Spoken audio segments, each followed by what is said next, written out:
News that we brought you first on Eyewitness News this morning. Former New England Patriots tight end Aaron Hernandez killed himself in prison overnight just a few days ago. He was acquitted of murdering two men, but he was serving a life sentence for the killing of Odin Lloyd.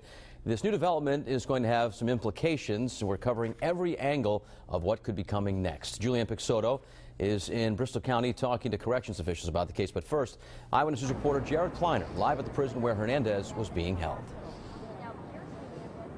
Patrick, good afternoon. Well, as you say, just a shocking outcome here 5 days after his double murder acquittal that happened on Friday. And with a 2015 murder conviction appeal still ahead of him, convicted murderer and former Patriot star Aaron Hernandez dead at the age of 27. The Massachusetts Department of Corrections saying staff found Hernandez hanged from a bedsheet attached to his cell window at 3:05 this morning here at the Sousa Baranowski facility in Shirley, Mass. The DOC says there were various items jammed in the door of a single inmate cell to prevent entry. Hernandez pronounced dead at UMass Leominster about an hour after he was found at 4:07 a.m. Now, local state senator Jamie Eldridge just spoke outside the prison. He says he has legislation pushing for a review of prison-related suicide. Massachusetts has among the highest suicide rates for prisoners and correction officers. And while obviously none of us have any idea why Mr. Hernandez committed suicide, I really do think this moment underscores the need to reform and improve the conditions in prisons, especially those who are in solitary confinement.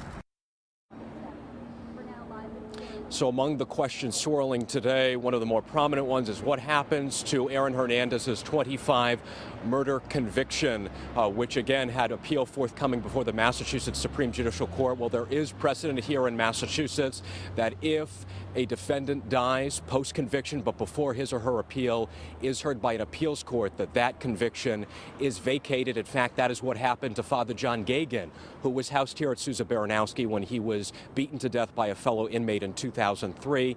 He was a convicted Catholic priest, convicted of pedophilia-related offenses, and the Massachusetts Appeals Court indeed vacated his conviction later on because of his death. Patrick? Jared, Hernandez's defense attorney, Jose Baez, put out a statement this morning about Aaron Hernandez's death. Apparently, Baez now wants some sort of investigation to be opened up. What can you tell us about that? Well, that's right, Patrick. And in this statement, curiously, Baez does not use the term suicide at all in the course of the paragraph that he put out. He just calls what happened to Aaron Hernandez, or his fate rather, Aaron Hernandez's death, pushing for a thorough and transparent investigation, as you say, by the authorities into what happened here. And again, there will be speculation, surely, and I'm sure there already is today, about what happened in that cell. It might be a considerable amount of time before we have further clarity on Aaron Hernandez's last moments. Another thing to mention, though, Patrick, Jose Baez saying in the course of that statement that the defense team, as you can imagine, shocked by what happened here, saying that there was no indication from Aaron Hernandez, written, spoken, any of the above, that he was planning on doing anything like this. For now, we're going to have continuing coverage, as you can imagine, as the day continues. For now, live in Shirley, Massachusetts with the Mobile Newsroom this noontime, Jared Kleiner, Eyewitness News.